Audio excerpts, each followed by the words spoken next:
तो पिछले क्लास में हम लोगों ने अल्कोहल का प्रिपरेशन कंप्लीट कर लिया था, ध्यान देंगे। और मेरे ख्याल से फिनॉल का भी हो गया था,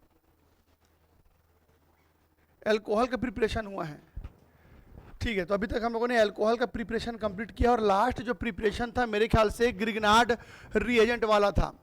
आगे बढ़ते हैं, चलिए। तो अब हम लोगों ने अल्कोहल का प्रिपरेशन कर लिया बेटा, भूलेंगे नहीं। अभी हम चैप्टर पढ़ रहे हैं अल्कोहल, फिनॉल एंड ईथर, और इसके अंदर हम लोगों ने अल्कोहल का अल्कोहल का प्रिपरेशन कर लिया है बेटा। इसके अंदर हम लोगों ने अल्कोहल का प्रिपरेशन कर लिया है। अब स्टार्ट करते हैं फिनॉल का प्रिपरेशन। प्लीज अपने कॉपी में डालेंगे हेडिंग बेटा, प्रिपरेशन ऑफ फिनॉल। लिखिए, अल्कोहल बनाने के जितने मेथड होते हैं मैंने आपको बता दिया है। अब फिनॉल का प्रिपरेशन करेंगे। अब देखते हैं बेटा फिनॉल कैसे बनता है। फिनॉल का प्रिपरेशन बहुत इजी है, 4 ही प्रिपरेशन है, वो भी आप बहुत आसानी से समझ जाएंगे। तो इसमें हेडिंग नहीं डालूंगा, ध्यान देना। अल्कोहल के जब मैंने प्रिपरेशन करवाया था तो हेडिंग डाल के हमने किया था कि ऐसे बनेगा अल्कोहल, इस तरीके से बनेगा अल्कोहल। फिनॉल में ऐसा नहीं है, फिनॉल में डायरेक्ट हम लोग रिएक्शन करेंगे, ठीक है। तो ये देखो, फिनॉल बनाने के मेथड में बेटा पहला मेथड है फिनॉल बनाने का क्लोरोबेंजीन से। अच्छा बताओ जल्दी से, क्लोरोबेंजीन से फिनॉल कैसे बनेगा? क्लोरोबेंजीन से फिनॉल कैसे बनेगा? अगर आप इस कंपाउंड को एक्वस KOH के साथ रिएक्शन करवाएंगे, क्या होगा बेटा? Cl निकल जाएगा, क्या जुड़ेगा? OH। लेकिन ये आसानी से नहीं होगा, भूलना मत, बेंजीन में से Cl बाहर नहीं निकलता। याद है आपको? बेंजीन में से Cl बाहर नहीं निकलता। अगर बेंजीन में से Cl को बाहर निकालना है तो क्या लेना पड़ता? जल्दी याद दिलाओ। 623 केल्विन टेम्परेचर और 300 ATM प्रेशर, इतना हार्ड कंडीशन लोगे तब जाके Cl निकलेगा और OH वहां पर जाकर के जुड़ेगा। तो ये देखो बेटा, Cl निकल जाएगा और वहां पर OH जाकर के जुड़ जाएगा। इस तरह से आप फिनॉल बना सकते हैं। जल्दी बताइए कौन सा कंपाउंड बेटा ये? फिनॉल। तो कोई पूछेगा फिनॉल कैसे बनता है तो कह देना कि क्लोरोबेंजीन को एक्वस KOH के साथ रिएक्शन करेंगे इस कंडीशन में तो फिनॉल बन जाएगा। अच्छा, एक और मेथड देखो फिनॉल बनाने का। बेटा इस कंपाउंड को जानते हो क्या बोलते हैं? इस कंपाउंड को, ये कंपाउंड कहलाता है बेंजीन सल्फोनिक एसिड। इस कंपाउंड को बोलते हैं बेंजीन सल्फोनिक एसिड। अब इस कंपाउंड को अगर आप बेस के साथ रिएक्शन करवा देंगे, जानते क्या होगा? ये देखो SO3H और ये Na बाहर निकल जाएगा। बोलो तो क्या बाहर निकला है? NaHSO3। क्या बचा यहां पर? OH वहां पर बेंजीन रिंग में जा करके जुड़ जाएगा और क्या बन जाएगा बेटा? फिनॉल। लीजिए कॉपी कीजिए, यह फिनॉल बनाने के 2 मेथड। हालांकि ये 2 मेथड उतना ज्यादा एग्जाम में नहीं आता, पर इसके बाद जो 2 मेथड बताऊंगा वो बहुत इंपॉर्टेंट रहेगा। कॉपी करिए, कॉपी करिए। तो अल्कोहल का प्रिपरेशन हमने ऑलरेडी पढ़ लिया है, ये फिनॉल का प्रिपरेशन है।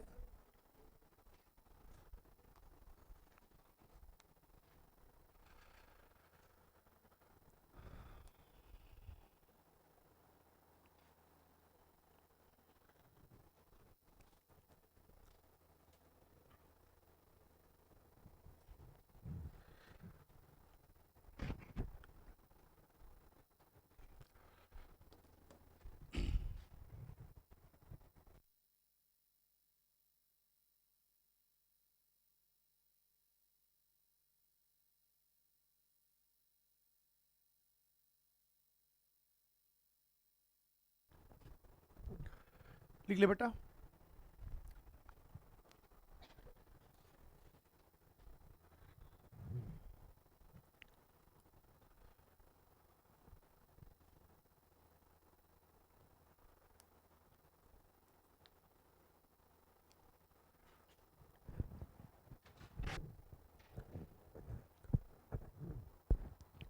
ओके, अब ये हो गया 2 मेथड फिनॉल बनाने का। नेक्स्ट मेथड देखते हैं नेक्स्ट, अब जो मैं दो मेथड बताऊंगा ये थोड़ा इंपॉर्टेंट है बेटा।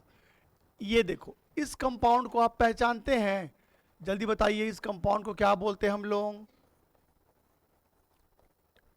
Benzene diazonium chloride. अब इस कंपाउंड से फिनॉल कैसे बनेगा देखना। अगर आप इस कंपाउंड को KOH के साथ रिएक्शन करवाएंगे और वाटर के साथ रिएक्शन करवाएंगे, देखना बेटा क्या होता है। ये Cl और ये H बाहर निकल जाएगा, HCl बन के। इसके बाद ये N2 यहां से बाहर चला जाएगा, गैस बन के उड़ जाएगा। और अब बताइए यहां पर सिर्फ क्या बचा बेटा? OH बचा। OH जाके वहां पर जुड़ जाएगा। लीजिए यहां पर क्या बन गया? फिनॉल। तो ये मेथड थोड़ा इंपॉर्टेंट है, ये एग्जाम में आया है, कई बार आ चुका है। लेकिन अब जो बताने जा रहा हूं, फिनॉल के प्रिपरेशन में ये सबसे ज्यादा बार पूछा गया मेथड है। फिनॉल बनाने के मेथड में ये मेथड सबसे ज्यादा बार एग्जाम में आया है बेटा। जरा इस कंपाउंड को देखो, ये देखो, ये जो कंपाउंड तुम देख पा रहे हो, इस कंपाउंड को क्यूमीन कहा जाता है। और एनसीईआरटी में डायरेक्ट क्वेश्चन है, एनसीईआरटी में डायरेक्ट क्वेश्चन है एक्सरसाइज में कि बताओ क्यूमीन से कैसे बनाओगे phenol, how can you prepare phenol from cumene. Direct question है। तो सुनना कैसे बनेगा। आपको क्या करना है बेटा, इस क्यूमीन को ना पहले ऑक्सीडाइज करेंगे, यानी ऑक्सीजन से रिएक्शन करवाएंगे। देखना क्या होता है, ये कैसे होगा। ये देखो, यहां ध्यान देंगे। अच्छा जल्दी बताओ, कार्बन में वहां कौन जुड़ा है? H। तो कार्बन में जो H जुड़ा है ना, उसको मैं थोड़ा दूर में बना रहा हूं ऐसे करके, ठीक है। अब देखना क्या होता है। अब होगा ये, आप ये बताओ कितने ऑक्सीजन जोड़ रहे हैं बेटा? 2 ऑक्सीजन जोड़ा आपने। तो ये पता है ऑक्सीजन क्या करेगा? कार्बन और हाइड्रोजन के बीच में जा करके यहां पर जुड़ जाएगा और एक अजीब सा दिखने वाला कंपाउंड बनेगा। फिर उसके बाद जब आप इस कंपाउंड को हीट करोगे ना, तो हीट करते ही इस कंपाउंड को जैसे ही हीट करोगे, तो बताओ ये जो मैंने घेरा बनाया है, घेरे के अंदर क्या है बेटा? घेरे के अंदर क्या है? CH3 CO CH3। क्या बना? एसीटोन। और बताइए बाहर में क्या बचा? OH। तो वो बेंजीन रिंग में रह जाएगा और इस तरह से आपने क्या बना दिया? फिनॉल। अच्छा ये मेथड इतना इंपॉर्टेंट क्यों है, ये इतने बार एग्जाम में क्यों आया है? एक्चुअली इस एग्जाम में इतने ज्यादा बार आने के कारण है, ये फिनॉल बनाने का इंडस्ट्रियल मेथड है। मतलब बहुत बड़े क्वांटिटी में जब फिनॉल बनाना होता है तो इसी मेथड से बनाया जाता है। कॉपी करेंगे और चाहो तो बगल में लिखना, ये फिनॉल बनाने का इंडस्ट्रियल मेथड है।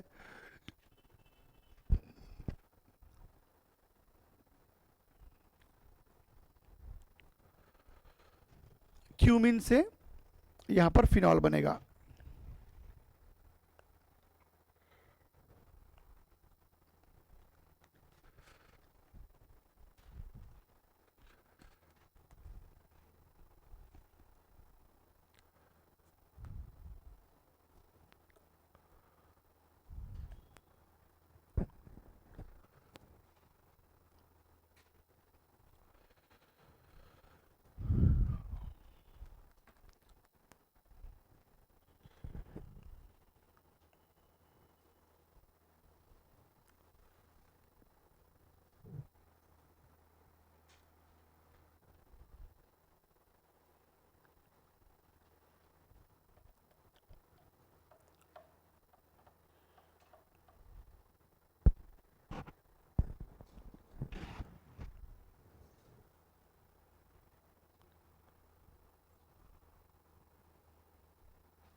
कॉपी कर ले बेटा। तो ये जो मेथड अभी आप देख पा रहे हैं, ये फिनॉल का इंडस्ट्रियल मेथड है। लेकिन मैं आपको ना देखो, ये जो रिएक्शन है, मैं आपको ना इस रिएक्शन का एक और इंपॉर्टेंस बताता हूं। ये रिएक्शन क्यों इतना इंपॉर्टेंट है, इसको एक और तरीके से समझते हैं। इस रिएक्शन का मैं आप लोगों को एक और इंपॉर्टेंस बताता हूं बेटा, ध्यान से सुनेगा। देखो पहली बात तो ये कि अगर ये इंडस्ट्रियल मेथड है, कहीं ना कहीं अगर ये इंडस्ट्रियल मेथड है, तो चीजें फाइनेंशियली जुड़ी हुई हैं। मतलब हम अगर इस मेथड को यूज कर रहे हैं तो कहीं ना कहीं कमाई करने के लिए कर रहे हैं, ज्यादा क्वांटिटी में फिनॉल बनेगा। अच्छा, इस रिएक्शन में खास बात क्या पता है? इस रिएक्शन में खास बात क्या, सुनना, ये रिएक्शन अगर आप बुक पढ़ेंगे तो ऐसा लगेगा कि शायद ये वाला जो रिएक्शन है ये बोर्ड एग्जाम में बहुत बार इसलिए आया है क्योंकि ये एक अजीब से नाम वाले कंपाउंड से बन रहा है, ऐसा भी लग सकता है आपको, या फिर ऐसा लग सकता है कि शायद ये इंडस्ट्रियल मेथड है इसलिए इंपॉर्टेंट है। पर इस रिएक्शन का इंपॉर्टेंस कुछ और कारण से है, ध्यान समझना। हालांकि कोई आपसे पूछेगा नहीं पर आपको पता होना चाहिए। एक अजीब सा चीज आपको बताता हूं मैं। क्या आपने अभी तक ये नोटिस किया है कि जब भी ऑर्गेनिक में कोई रिएक्शन होता है, ऑर्गेनिक में जब भी हम एक रिएक्शन करते हैं तो क्या बनता है? एक ऑर्गेनिक कंपाउंड बनता है। ऑर्गेनिक में जब भी कोई रिएक्शन होता है तो एक ऑर्गेनिक कंपाउंड बनता है, मेन कंपाउंड, एक ऑर्गेनिक कंपाउंड बनता है, साथ में क्या बनता है? By product. जब भी केमिस्ट्री में ऑर्गेनिक में कोई भी रिएक्शन करते हैं तो राइट साइड एक ऑर्गेनिक कंपाउंड बनता है, साथ में और क्या बनता है? क्या क्या बनते हुए आपने देखा है? By product. कभी HCl बनता है, कभी NH3 बन जाता है, कभी NaCl भी निकलता है, H2O निकलता है। तो आपने चीज नोटिस किया, ऑर्गेनिक में हमेशा जब भी आप कोई रिएक्शन करते हो तो एक बनता है ऑर्गेनिक कंपाउंड, एक बनता है इनऑर्गेनिक कंपाउंड। एक ही बनता है ऑर्गेनिक कंपाउंड, फिर उधर वाला क्या होता है? इनऑर्गेनिक। बेटा एक ही बनता है ऑर्गेनिक, ये सब क्या होते हैं? इनऑर्गेनिक। ये अभी तक का पहला ऐसा एग्जाम्पल जिसमें एक साथ दो दो ऑर्गेनिक कंपाउंड बन रहा है। ऑर्गेनिक में ऐसे रिएक्शन नहीं होते, ऑर्गेनिक में ऐसे रिएक्शन नहीं होते जिसमें एक साथ दो दो ऑर्गेनिक कंपाउंड बने। आप याद करो ना, हेलो वेलकम चैप्टर पढ़े हो, इसके आगे भी पढ़ोगे। पूरे सिलेबस में, गौर सुनना, पूरे सिलेबस में ऐसा सिर्फ दो ही जगहों पर होगा, एक अभी हो रहा है और एक इसके बाद वाले चैप्टर में होगा। तो याद रखना, ऑर्गेनिक में हम कभी भी ऐसा रिएक्शन नहीं करते जिसमें एक साथ एक से ज्यादा कंपाउंड बने, और अगर होगा भी तो बहुत रेयर केस में ऐसा देखने को मिलता है। तो ऐसा क्यों नहीं होता? गौर सुनना, हम कभी भी ऐसा क्यों नहीं करते कि एक जैसे ऑर्गेनिक कंपाउंड बना दें। तो अब सुनो बेटा, जब तुम कोई कंपाउंड बनाते हो, गौर से सुनिएगा, जब भी तुम कोई कंपाउंड बनाते हो तो उसके साथ जो बाई प्रोडक्ट होता है उनको बाहर भी तो हटाना है, तब तो आप इसे कुछ यूज करोगे। अरे भाई, अगर ये तीनों के तीनों एक साथ मिक्स रहेंगे, एक साथ प्रेजेंट रहेंगे मिक्सचर के फॉर्म में, तो क्या मतलब का? आपको HCl को अलग करना पड़ेगा, N2O को अलग करना पड़ेगा, फिनॉल को अलग करना पड़ेगा। तो अलग अलग करने के बाद तो कुछ यूज करोगे इनका। अगर तीनों के तीनों एक साथ रहेंगे मिक्सचर, तो कोई काम के नहीं है। तो ऑर्गेनिक में याद रखना, अगर एक कंपाउंड ऑर्गेनिक है और बाकी इनऑर्गेनिक, तो ऑर्गेनिक और इनऑर्गेनिक में जमीन आसमान का फर्क होता है। ऑर्गेनिक जो होते हैं वो कोवेलेंट कंपाउंड होते हैं, और जो इनऑर्गेनिक होते हैं वो आयोनिक कंपाउंड होते हैं। तो कोवेलेंट से आयोनिक को अलग करना आसान होता है, लेकिन ये भी ऑर्गेनिक है और ये भी ऑर्गेनिक है, दोनों को अलग करना आसान नहीं होगा। तो गौर से सुनेगा, फिर से रिपीट करता हूं, जब भी हम ऑर्गेनिक में कोई रिएक्शन करते हैं तो इस बात का ध्यान रखते हैं कि हम ऐसे रिएक्शन ना करें जिसमें एक साथ दो दो ऑर्गेनिक कंपाउंड बने। और अगर दो ऑर्गेनिक कंपाउंड बन गया तो फिर थोड़ा सा ना आपको परेशानी होने वाली है, क्योंकि उनको सेपरेट करना मुश्किल होता है। ऐसा नहीं है कि सेपरेशन कर ही नहीं पाएंगे, पर मुश्किल होता है। पर इस मेथड को इंडस्ट्रियल मेथड क्यों माना गया? इंडस्ट्रियल मेथड का मतलब है काम आसानी से हो जाए और पैसा कमा ले, काम आसानी से हो जाए, ज्यादा मेहनत मत करना पड़े और आसानी से हम इनका यूज कर लें। तो बेटा, अगर इन दोनों ऑर्गेनिक कंपाउंड को मैं सेपरेट नहीं कर पाता या इनको सेपरेट करने में खर्चा बहुत आता, तो फिर ये इंडस्ट्रियल मेथड नहीं कहलाता। तो सुनना, फिनॉल एक बहुत बड़ा मॉलिक्यूल है, इसका बॉइलिंग पॉइंट बहुत हाई होता है और एसीटोन का बॉइलिंग पॉइंट बहुत कम होता है। और जब भी दो कंपाउंड का बॉइलिंग पॉइंट में बहुत ज्यादा फर्क हो तो इनको अलग करना बहुत आसान होता है। कैसे करोगे बेटा? ये दोनों एक साथ बने, ये दोनों एक साथ बने, थोड़ा सा गर्म करो, जैसे ही हल्का सा गर्म करोगे, इसका बॉइलिंग पॉइंट कम है, ये तुरंत वेपर बन के उड़ जाएगा और दूसरे कंटेनर में जाके जमा हो जाएगा और यहां पर आपको क्या मिल जाएगा? फिनॉल। तो याद क्या बोलते हैं इस मेथड को? डिस्टिलेशन। डिस्टिलेशन मतलब क्या होता है? गर्म करके किसी एक कंपाउंड को वेपोराइज कर देना और दूसरे को वहीं पर रहने देना। तो आप बताइए, इन दोनों को अलग करने में आपको ज़्यादा मेहनत करना नहीं पड़ेगा, ये बहुत आसानी से अलग हो जाते हैं। क्यों आसानी से अलग हो जाते हैं? क्योंकि दोनों के बॉइलिंग पॉइंट में बहुत फर्क होता है।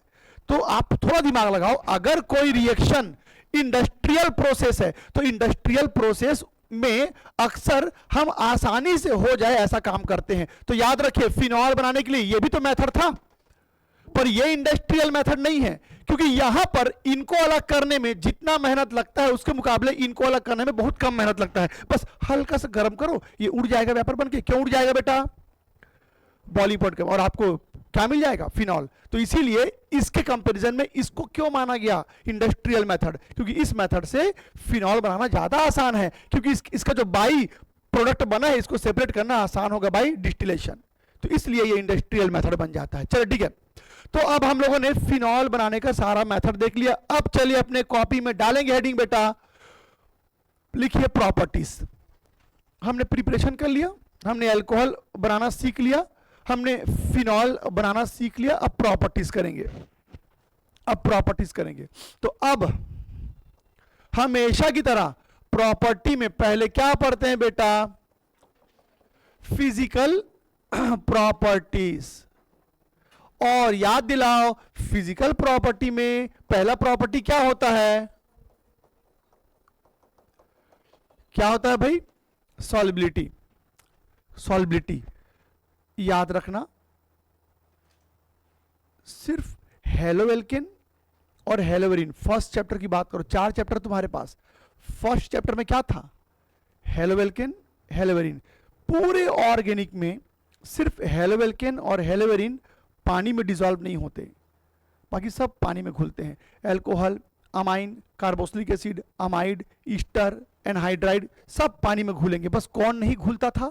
हेलोएल्केन, हेलोवेरिन। तो याद रखना, पूरे आपके सिलेबस में, पूरे केमिस्ट्री में सिर्फ हेलोएल्केन्स और हेलोवेरिन्स वाटर में डिसॉल्व नहीं होते, बाकी अल्कोहल तो बहुत आसानी से वाटर में डिसॉल्व हो जाता है। बताइए बेटा क्या कारण है अल्कोहल बहुत आसानी से वाटर में डिसॉल्व क्यों हो जाता होगा? क्योंकि अल्कोहल वाटर के साथ क्या बना लेता है बेटा? Hydrogen bond. और आपको तो पता है कि कोई भी कंपाउंड अगर वाटर के साथ हाइड्रोजन बॉन्ड बना लिया तो वो बहुत आसानी से क्या हो जाएगा? सॉल्युबल। लिखिए, बोलता हूं मैं, लिखेंगे alcohols are soluble in water. Alcohols are soluble in water because their molecules can form, because their molecules can form hydrogen bond. Their molecules can form hydrogen bond with H2O molecules,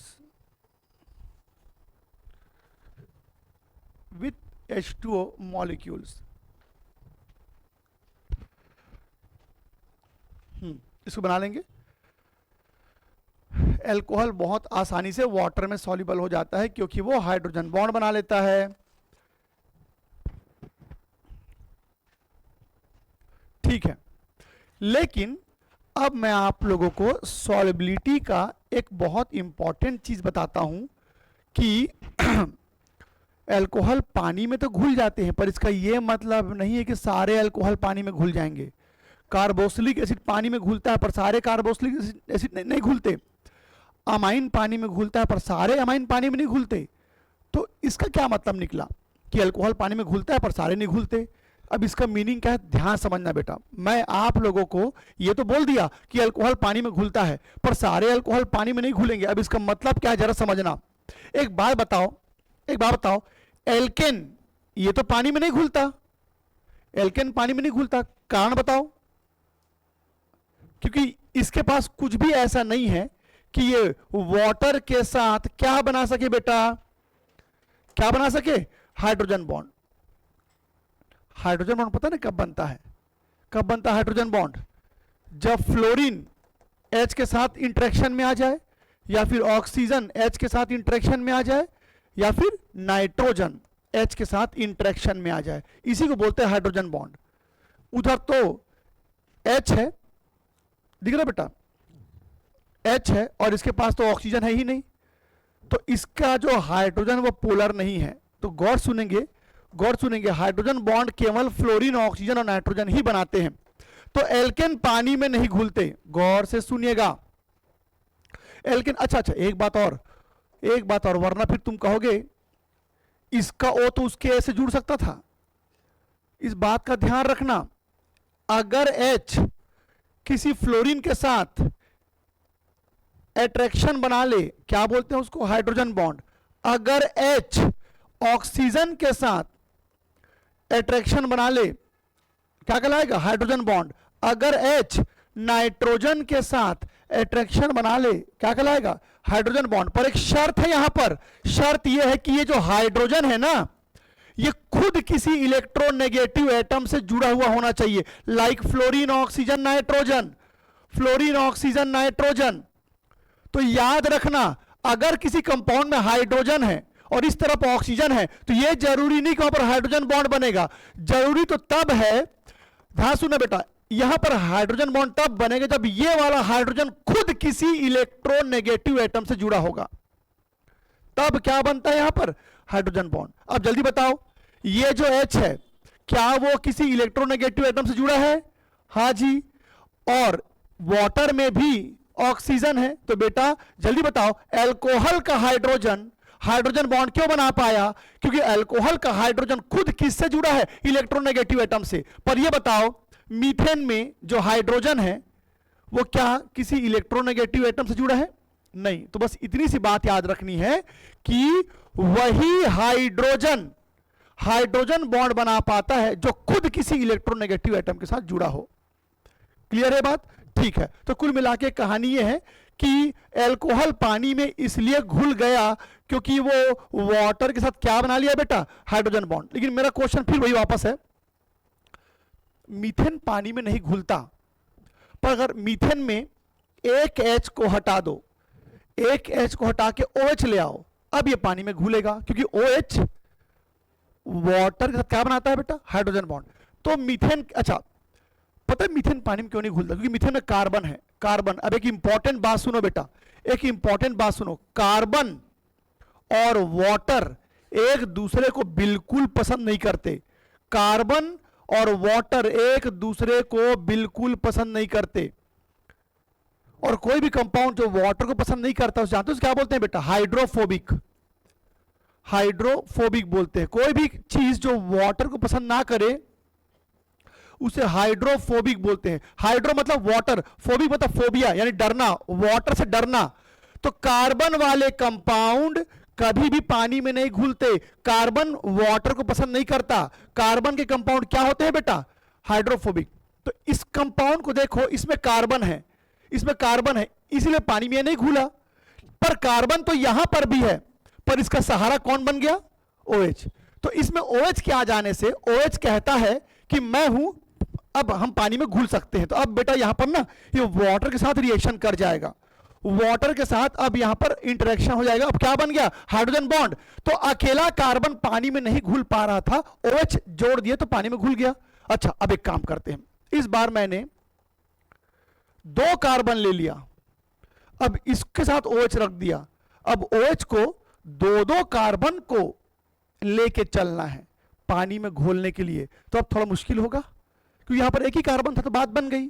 यहां 2 carbon है, carbon बढ़ गया, यानी कि खतरा आ गया। खतरा आ गया मतलब कार्बन पानी को पसंद नहीं करते। फिर भी OH कहता है कोई बात नहीं, मैं दोनों को लेके चलूंगा और पानी में हम लोग घुल जाएंगे। और ये घुल गए, घुल गए। लेकिन अब अगर 3 कार्बन कर दूं तो अब कार्बन नंबर बढ़ गया बेटा, कार्बन नंबर बढ़ गया मतलब लायोफोबिक कैरेक्टर बढ़ जाएगा। तो अब अकेला OH 3-3 कार्बन को लेके पानी में नहीं घुल पाएगा, क्योंकि अब कार्बन ज्यादा हो गया। कार्बन ज्यादा हो गया मतलब कौन सा बिहेवियर बढ़ गया बेटा, हाइड्रोफोबिक। तो मेरे कहने का मतलब यह है कि हम अक्सर ऐसा बोल तो देते हैं कि अल्कोहल पानी में घुल जाता है, पर इसका यह मतलब नहीं कि सारे अल्कोहल पानी में घुलेंगे। कौन घुलेंगे, छोटे वाले।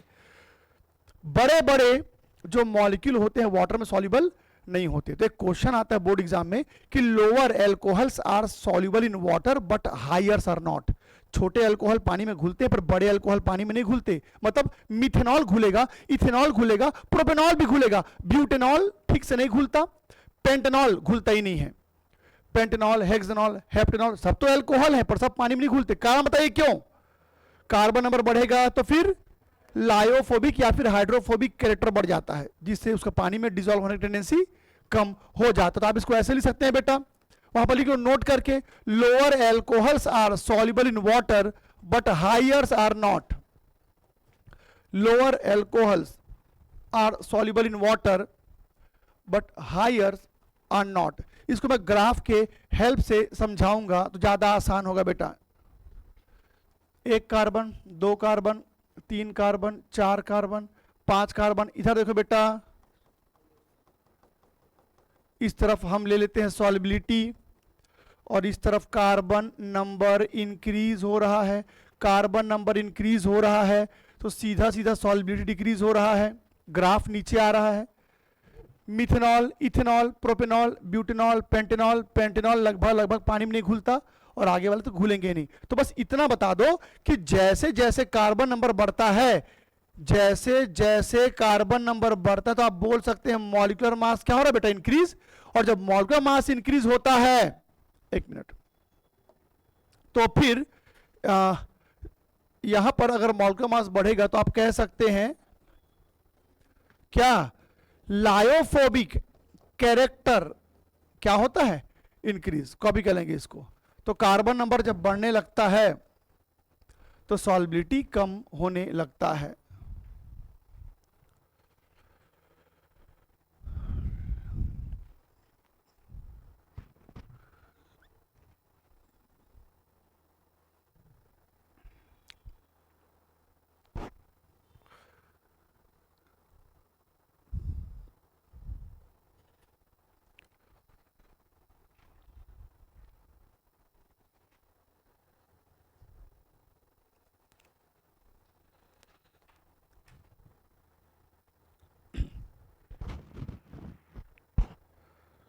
कॉपी कर लिए।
सबने कॉपी कर लिया बेटा? ओके, अब लिखिए प्लीज, ये क्या था, सॉल्युबिलिटी। अब एक क्वेश्चन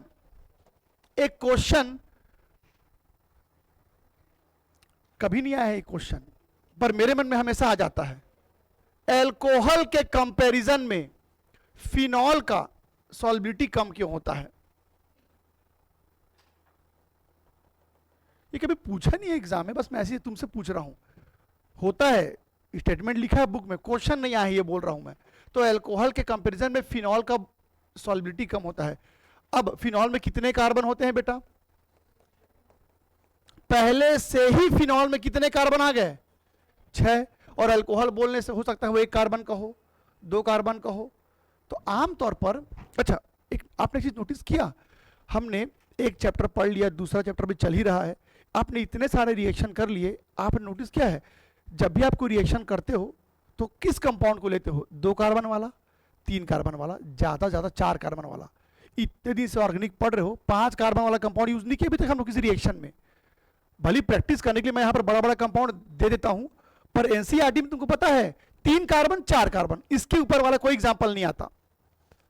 तो अगर मैं आपसे कहूंगा चलो बताओ अल्कोहल के बारे में कोई रिएक्शन करके बताओ, मैं कहूंगा अल्कोहल का कोई भी एक रिएक्शन करो, तो आप कौन सा अल्कोहल लोगे? 2 कार्बन वाला, ज्यादा ज्यादा 3 कार्बन वाला, 5 कार्बन वाला आप नहीं लेने वाले। तो मेरे कहने का मतलब है, क्वेश्चन में यहां पर लिखा है अल्कोहल के मुकाबले फिनॉल का सॉल्युबिलिटी कम क्यों है? तो अपने आप आपका दिमाग अल्कोहल सुनते ही क्या लेके चलेगा? शुरुआत के 3 कार्बन, अब मैंने लिख दिया कि अल्कोहल के मुकाबले फिनॉल का सॉल्बिलिटी कम है, तो कौन यहां पर अल्कोहल को हेप्टेनॉल देख रहा है? किसी ने सोचा कि ये हेप्टेनॉल है क्या, ऑक्टेनॉल है क्या, नोनेनॉल है क्या, डेकेनॉल है क्या? नहीं ना। तो जब भी हम किसी नाम को सुनते हैं तो शुरुआत के 3 कार्बन वाले ही हमारे दिमाग में आता है। तो बेटा अल्कोहल और फिनॉल में फिनॉल की सॉल्बिलिटी कम क्यों है? कार्बन नंबर ज्यादा है। सीधा बोल देंगे इसका क्या है, हाई क्या, हाइड्रोफोबिक कैरेक्टर। लिख ले रहा हूं अपने लैंग्वेज में इसको। Phenol is less soluble in water due to its high hydrophobic behavior. High hydrophobic behavior.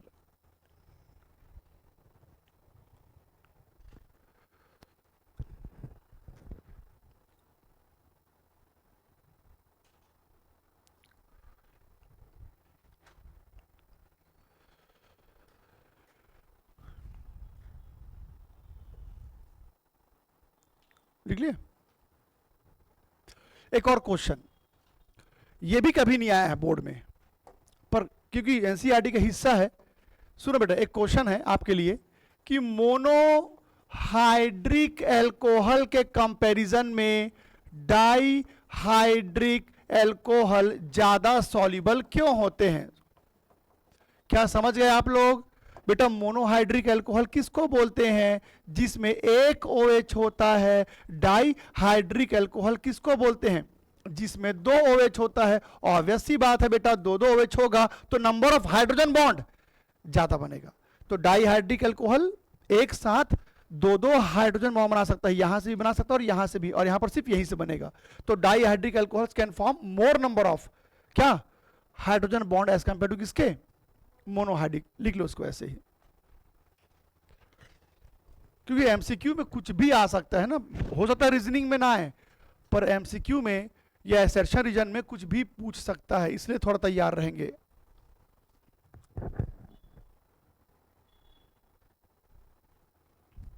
तो डाईहाइड्रिक एल्कोहल या तो ऐसा लिख सकते हैं कि डबल हाइड्रोजन बॉन्ड बनाएगा, या मोर नंबर ऑफ हाइड्रोजन बॉन्ड बनाएगा, ऐसा आप लिख सकते हैं।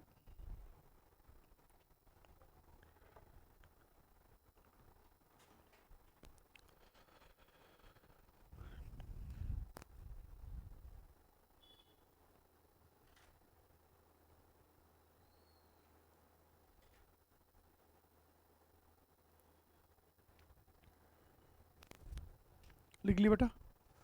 चलिए, तो ये था पहला फिजिकल प्रॉपर्टी, सॉल्युबिलिटी। अब डाले हेडिंग दूसरा, और ये इंपॉर्टेंट फिजिकल प्रॉपर्टी है, लिखेंगे बॉइलिंग पॉइंट। अब अल्कोहल का दूसरा फिजिकल प्रॉपर्टी है बेटा बॉइलिंग पॉइंट। तो बॉइलिंग पॉइंट का मैंने आप लोगों को फर्स्ट चैप्टर में एक ऑर्डर बताया था, और मैंने आपको बोला था जब तक बॉइलिंग पॉइंट आपके सामने आएगा इस ऑर्डर को बार बार आप बनाऊंगा। ये देखो, ये वो ऑर्डर था। सबसे कम बॉइलिंग पॉइंट किसका होता है बेटा? एल्केन्स का। इससे ज्यादा बॉइलिंग पॉइंट किसका होता है? हेलो एल्केन्स का। इससे भी ज्यादा बॉइलिंग पॉइंट किसका होता है? एल्डिहाइड। इससे भी ज्यादा कीटोन, इससे भी ज्यादा अमाइन, और उसके ऊपर अल्कोहल, और सबसे ऊपर कौन है बेटा? Carboxylic acid. जल्दी से याद दिलाइए, ये ऑर्डर ऐसा क्यों बना था? इन दोनों का बॉइलिंग पॉइंट कम क्यों होता है? क्योंकि इनमें होता है वीक वंडरवॉल फोर्स, इनमें होता है बेटा वीक वंडरवॉल फोर्स। इनका बॉइलिंग पॉइंट ज्यादा क्यों है? इनमें थोड़ा थोड़ा सा स्ट्रॉन्गर फोर्स होता है। नाम है बेटा क्या? Dipole, dipole force. और इन तीनों का बॉइलिंग पॉइंट सबसे ज्यादा क्यों होता है? इनमें होता है स्ट्रॉन्ग हाइड्रोजन बॉन्ड। आपको यह पता होना चाहिए कि बॉइलिंग पॉइंट मॉलिक्यूल्स के बीच जो फोर्स ऑफ अट्रैक्शन होता है उस पर डिपेंड करता है। यानी कि फोर्स ऑफ अट्रैक्शन स्ट्रॉन्गर होगा तो बॉइलिंग पॉइंट क्या होगा? ज्यादा। अच्छा जी, तो अब कंपैरिजन किसका होने वाला है? अभी आप अल्कोहल चैप्टर पढ़ रहे हो बेटा, तो अल्कोहल का कंपैरिजन अमाइन के साथ और कार्बोक्सिलिक एसिड के साथ होता है। अब देखना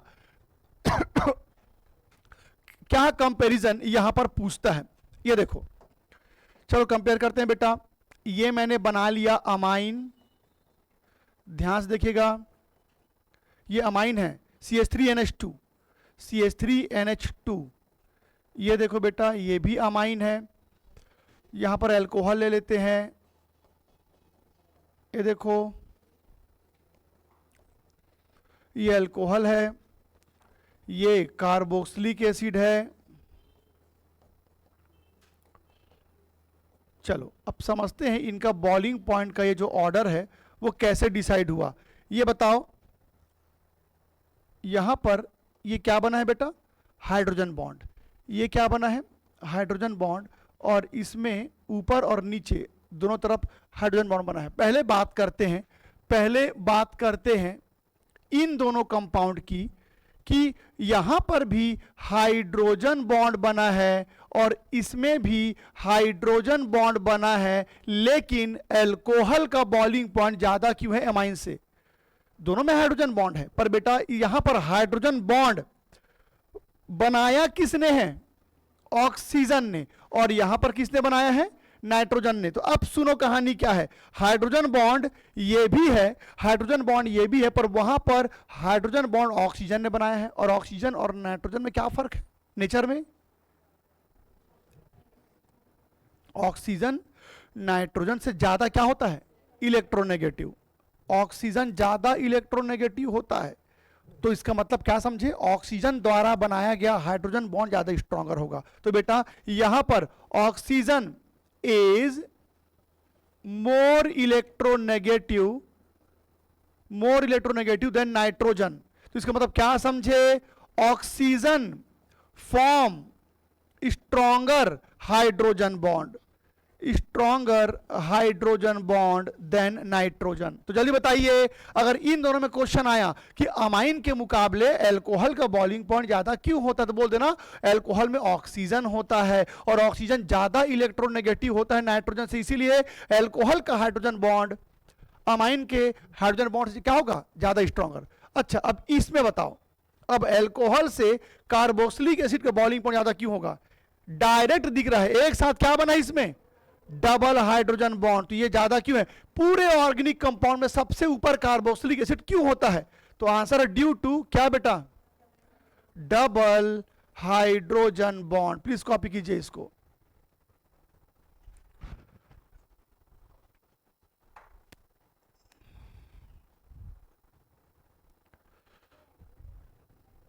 dipole dipole force, aldehyde ketone में डायपोल डायपोल अट्रैक्शन होता है।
हाँ हाँ जाओ। अब इसके बाद इसी में चले जाओ, इसमें से। हाँ, तो ये बताइए अल्कोहल का बॉइलिंग पॉइंट, अल्कोहल का बॉइलिंग पॉइंट अमाइन से, सॉरी, अल्कोहल का बॉइलिंग पॉइंट अमाइन से ज्यादा होता है और कार्बोक्सिलिक एसिड से कम। अब इसमें सुनेंगे बेटा, अब एक बहुत इंपॉर्टेंट पॉइंट यहां सुनो। एक बात बताओ, ये एक अल्कोहल है, ध्यान सुनना इसको, ये भी एक अल्कोहल है और ये भी एक अल्कोहल है। अब आप क्या करोगे बताओ? अभी तक तो आपने ये देखा, अभी तक तो तुमने ये देखा कि अगर अल्कोहल का कंपैरिजन अमाइन के साथ आया तो बहुत आसान हो जाता है आंसर देना। आप कह देंगे कि अमाइन के मुकाबले अल्कोहल का हाइड्रोजन बॉन्ड स्ट्रांग है।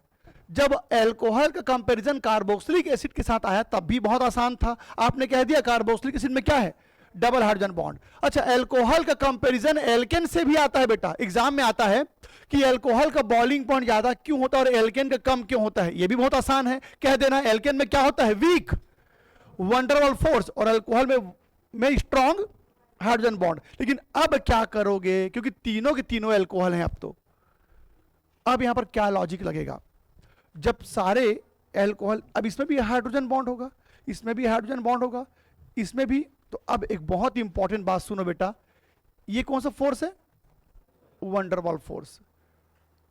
अब एकदम ध्यान सुनना, वंडरवॉल फोर्स इकलौता ऐसा फोर्स ऑफ अट्रैक्शन है जो पता है सभी कंपाउंड में होते हैं। ध्यान से सुनना, वंडरवॉल फोर्स पता है बेटा, एल्डिहाइड कीटोन में भी होता है, अल्कोहल में, अमाइन में, सब में होता है। मेरे कहने का मतलब है इनमें भी वंडरवॉल फोर्स है, पर वो दिखाई इसलिए नहीं दे रहा क्योंकि हाइड्रोजन बॉन्ड ज्यादा हाईलाइट हो रहा है, हाइड्रोजन बॉन्ड ज्यादा हाईलाइट हो रहा है, वंडरवॉल फोर्स सब में होता है। बात ऑर्गेनिक की नहीं है, अगर मान लो मैं P4, ये तो इनऑर्गेनिक का मॉलिक्यूल है, P4 के बीच भी वंडरवॉल फोर्स है, हीलियम के बीच भी वंडरवॉल फोर्स है, मीथेन के बीच भी वंडरवॉल फोर्स है। क्यों? क्योंकि वंडरवॉल फोर्स सबके बीच में होता है। तो वंडरवॉल फोर्स इकलौता ऐसा फोर्स ऑफ अट्रैक्शन है जो सबके बीच में होता है।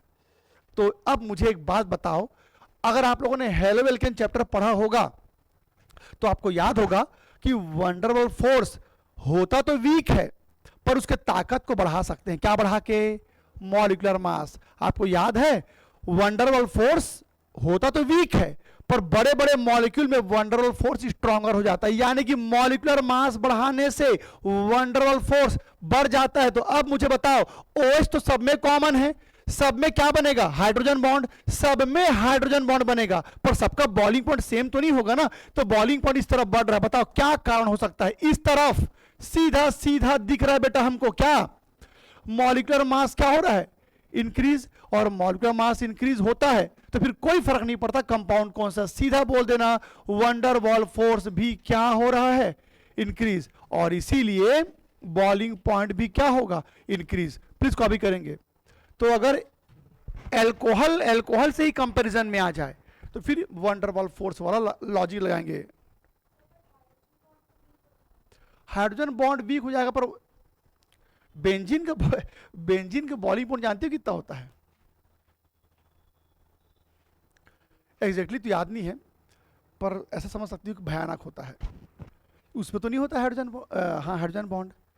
तो मॉलिक्यूलर मास जब बढ़ता है ना तो वंडरवॉल फोर्स बहुत पावरफुल हो जाता है, बहुत पावरफुल। बेंजीन हो गया, टॉल्विन हो गया, उनमें बहुत स्ट्रॉन्गर वंडरवॉल फोर्स होता है, हाइड्रोजन बॉन्ड नहीं होता पर स्ट्रॉन्गर वंडरवॉल फोर्स होता है।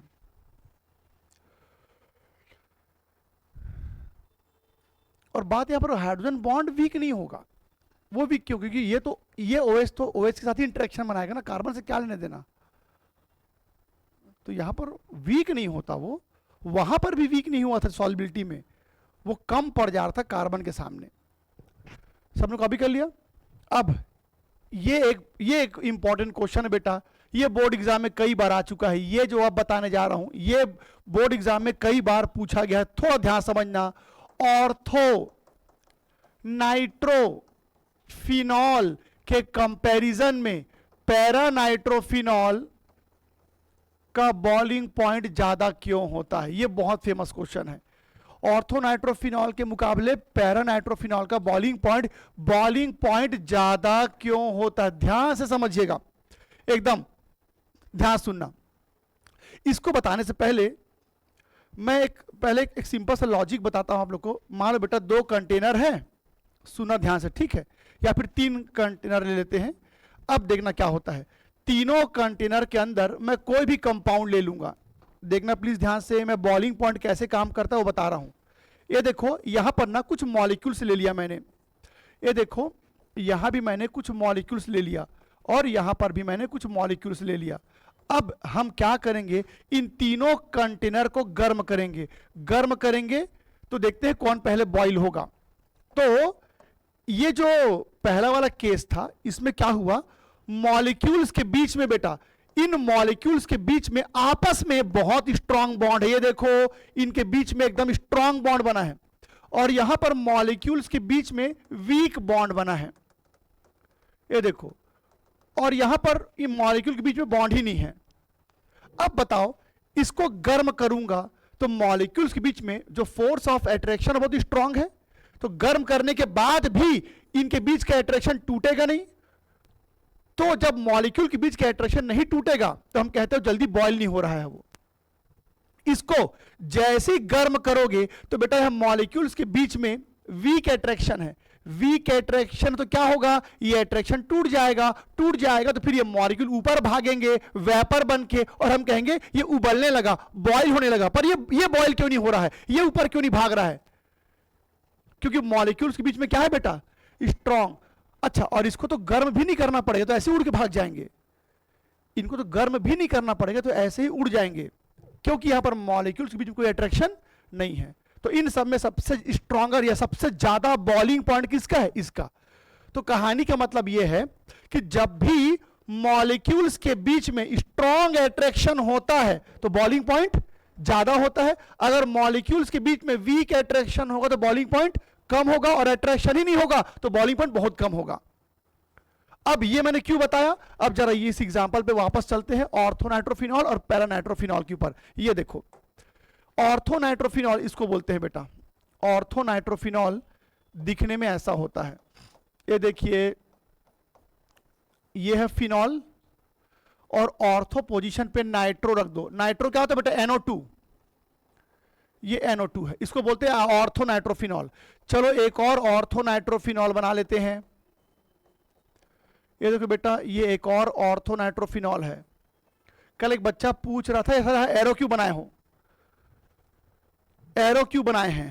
ये देखो बेटा मैं ऐसे भी कर सकता था, ऐसे कर सकता था। ये देखो जब मैंने यहां पर डबल बॉन्ड किया तो डबल बॉन्ड देखने के आदी हैं हम लोग, पर ऐसा एरो देखने का आदत नहीं है हमको। तो ये एरो यहां पर क्यों बनाया गया, मैं ऐसे कर सकता था। तो मैं थोड़ा सा याद दिलाता हूं, नाइट्रोजन कभी भी 1 2 3 4 5, नाइट्रोजन कभी 5 बॉन्ड नहीं बनाता। क्लास 11th में केमिकल बॉन्डिंग चैप्टर में हमने पढ़ा है, और ये बीमारी सिर्फ नाइट्रोजन का है और किसी के पास ऐसा नहीं होता। ये प्रॉब्लम सिर्फ नाइट्रोजन का होता है। नाइट्रोजन कभी भी 5 बॉन्ड नहीं बनाता। कितना बॉन्ड बनाता है, या तो 3 बॉन्ड या तो 4 बॉन्ड।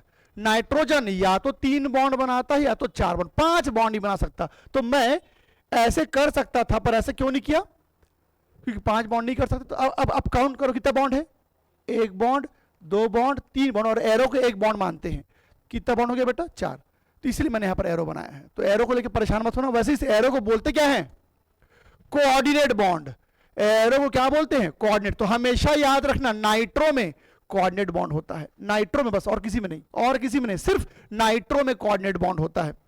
अच्छा जी, ये हो गया ऑर्थोनाइट्रोफिनॉल। अब पैरानाइट्रोफिनॉल बनाते हैं बेटा। ये देखो पैरानाइट्रोफिनॉल, ये है फिनॉल। जल्दी बताओ पैरा पोजीशन इसको बोलते हैं ना।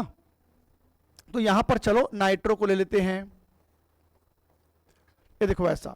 चलो एक और मॉलिक्यूल बना लेते हैं। ये देखिए एक और मॉलिक्यूल बना लिया मैंने। अब देखना यहां पर कहानी क्या है बेटा। यहां पर ना ये देखो हाइड्रोजन बॉन्ड बन गया H और O के बीच में। ये देखो हाइड्रोजन बॉन्ड बन गया H और O के बीच में, और यहां पर हाइड्रोजन बॉन्ड यहां बना हुआ है। अब एक बात बताओ, यहां बीच में कोई इन दोनों मॉलिक्यूल के बीच में कोई बॉन्ड है नहीं, तो इनको अलग करना आसान होगा।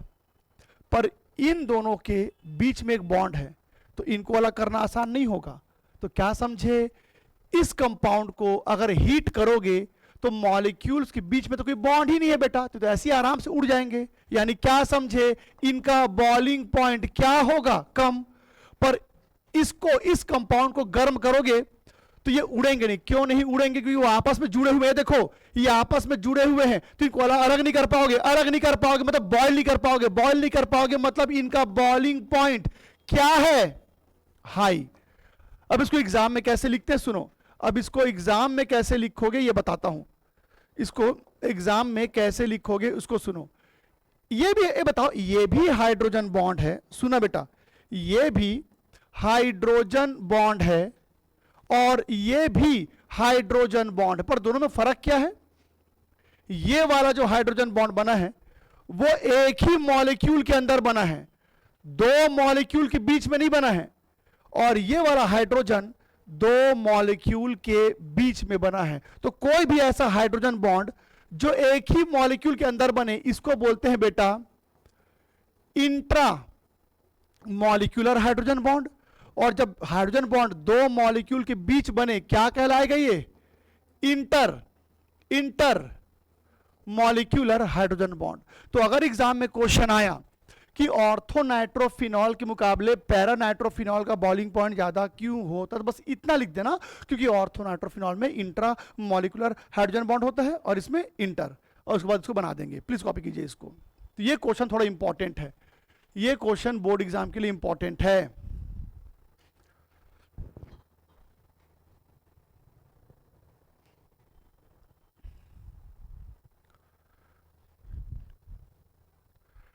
और ये लॉजिक सभी जगहों पर अप्लाई हो। जब जब ऑर्थो पैरा का कंपैरिजन आया तो यही लॉजिक लगाएंगे, जब जब ऑर्थो पैरा का कंपैरिजन आएगा तो यही लॉजिक लगाएंगे।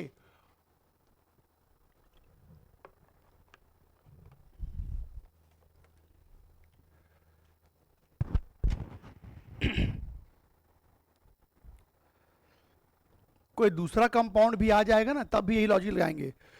जैसे मान लो बोल दिया ortho nitrobenzaldehyde, ortho amino phenol, ortho hydroxy benzoic acid, कुछ भी कंपाउंड आ जाए, जहां तुमने ऑर्थो और पैरा देखा तो हर बार यही आंसर लिखना रहेगा। कंपाउंड कुछ भी आ सकता है पर आंसर यही लिखना है बेटा। ऐसे क्वेश्चन एल्डिहाइड चैप्टर में भी है, अमाइन चैप्टर में भी है।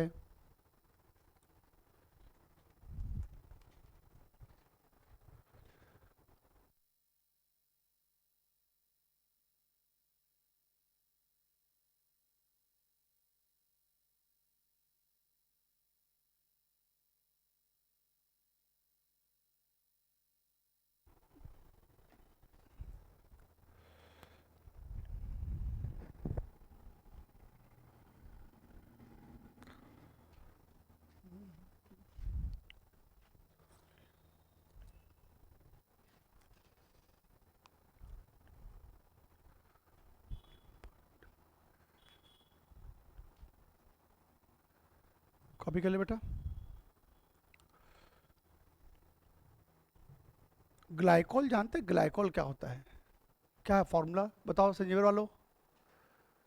ग्लाइकोल क्या फॉर्मूला है? ग्लिसरॉल का क्या फॉर्मूला है? ग्लिसरॉल का क्या फॉर्मूला होता है? ये बना ली सबने?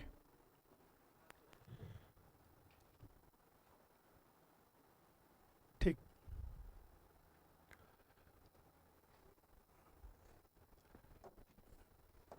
इधर देखो, ये है बेटा ग्लाइकोल। ग्लाइकोल में ना, ग्लाइकोल में दो OH होता है। एक मिनट, ये ग्लाइकोल है और ये ग्लिसरॉल है। तो इनका बॉइलिंग पॉइंट बहुत ज्यादा होता है। मैं क्या समझ गया होंगे, ग्लाइकोल बना सकता है एक साथ दो हाइड्रोजन बॉन्ड और ग्लिसरॉल बना सकता है एक साथ तीन हाइड्रोजन बॉन्ड। तो वहां पर लिख लो नोट करके, glycol and glycerol, glycol and glycerol have high boiling point. अच्छा कभी ग्लिसरॉल देखे हो? ग्लिसरीन, ग्लिसरीन ये वही होता है। तो glycol and glycerol have high boiling point because they can form more number of hydrogen bond.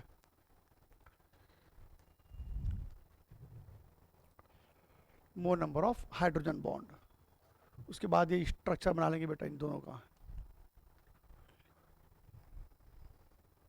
तो फिजिकल प्रॉपर्टी में इतना ही करना रहेगा, केमिकल प्रॉपर्टी फिर नेक्स्ट कमिंग क्लास में करेंगे।